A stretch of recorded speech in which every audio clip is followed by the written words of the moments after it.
because the Chinese cannot sustain this, that if the business people stop ordering, China has no business model. I don't know if President Trump has spoken with President Xi. I know they have a very good relationship and a lot of respect for each other. But again, I think that the Chinese will see that this high tariff level is unsustainable for their business model. Why would they deny that the negotiations are going on? Well, I think they're playing to a different audience. First path will be, again, a de-escalation, which I think the Chinese are going to have. Now I am joined by President Trump's Treasury Secretary, Scott Bessent. Thanks for joining us this morning, Mr. Secretary. We appreciate it. Let's start with the polls. For the very first time, the president's polling numbers on the economy are underwater, with 53% saying it has gotten worse under President Trump, with 72% of those in our poll saying it is very or somewhat likely that his economic policies will cause a recession. Your reaction? Oh, well, Martha, I haven't seen the polls, and for the past 35 years, my business was analyzing data, so I think we've probably got to dig down in those. But what I do know is that Americans are behaving very different than what the surveys say. So the surveys may say that, but consumers are still spending. So I prefer to look at what Americans are doing rather than how they're answering pollsters. And it doesn't worry you, the poll numbers that you have seen? When I start seeing data to the contrary, then we can look at that. But, again, these poll numbers, and also, when I look at some of the things that are being published, there was a story 10 days ago that said this is the worst April for the stock market since the Great Depression. 10 days later, the NASDAQ is now up on the month of April, and I haven't seen a story that says, oh, stock market has biggest bounce back ever. So it certainly has gone back and forth. I think a lot of this is media driven. Let's talk about the Time interview with President Trump. He said that he has made 200 deals on tariffs. 200 deals? Who has he made deals with? Is there actually any deal at this point? I believe that he is referring to sub-deals within the negotiations we're doing. And, Martha, if there are 180... But those aren't actual deals. Martha, if there are 180 countries, there are 18 important trading partners. Let's put China to the side because that's a special negotiation. There's 17 important trading partners, and we have a process in place over the next 90 days to negotiate with them. Some of those are moving along very well, especially with the Asian countries. And President Trump's strategy really has been to announce these tariffs, then dial some back, pause them, make exceptions. Explain why you see this as a good negotiating strategy. Well, in game theory, it's called strategic uncertainty. So you're not going to tell the person on the other side of the negotiation where you're going to end up. And nobody's better at creating this leverage than President Trump. He's shown the high tariffs, and here's the stick. This is where the tariffs can go. And the carrot is come to us, take off your tariffs, take off your non-tariff trade barriers, stop manipulating your currency, stop subsidizing labor and capital, and then we can talk. But I tell you, Martha, that we've had several of these Asian countries that come in and said, oh, well, we'll stop doing this, this, and this. And I look at these lists, and I think, how did we get here? How did we get here?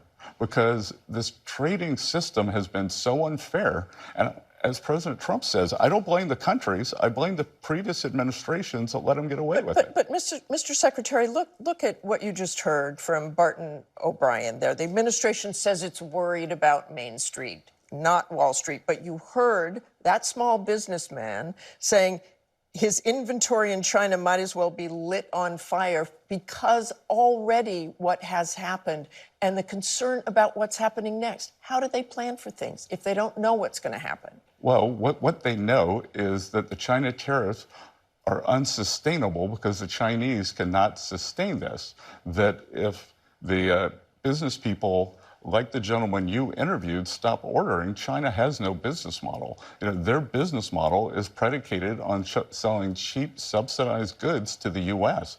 And if there is a sudden stop in that, they will have a sudden stop in the economy, so they will negotiate. Well, look, some of the leaders of the big box stores, Walmart, Target, delivered a warning to President Trump that some of the shelves could be empty within a matter of weeks. I know you're looking forward, but this is a concern right now. And that's why we are negotiating these deals, and we're moving forward with this. And again, as the gentleman in Annapolis said, Martha, the goal is not to manufacture dog collars again in the U.S. That the president is looking forward to the jobs of the future, not the jobs of the past. The goal is to bring back high-performance manufacturing jobs or create high-performance manufacturing jobs.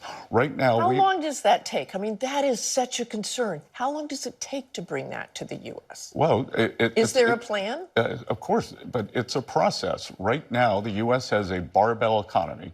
We have a very advanced financial system. We have a the exploration and development that is the envy in the world. On the other side, we are a natural resource economy led by energy, which the previous administration tried to stifle.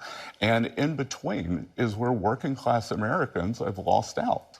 And we want to bring back these manufacturing jobs or create these manufacturing jobs of the future. And we are meeting with companies that want to do this every day. And this is that moment of pain or that transition with pain. But again, how long does that last? Is there anything you can say about that? How fast you can bring these manufacturing jobs? Well, look, Martha, it's a reallocation because what we are doing, the federal government is shedding labor. We're trying to get the private sector to pick that up. But we have a very low unemployment rate. It's not like we have to create jobs. What we need to create are good-paying jobs with fair trade. That is what the president's doing. Let's talk about China. President Trump again said he's spoken to President Xi of China and negotiations are ongoing. But China has firmly denied this, saying that China and the U.S. have not consulted or negotiated on the tariff issue. So are negotiations actually happening? Who is talking?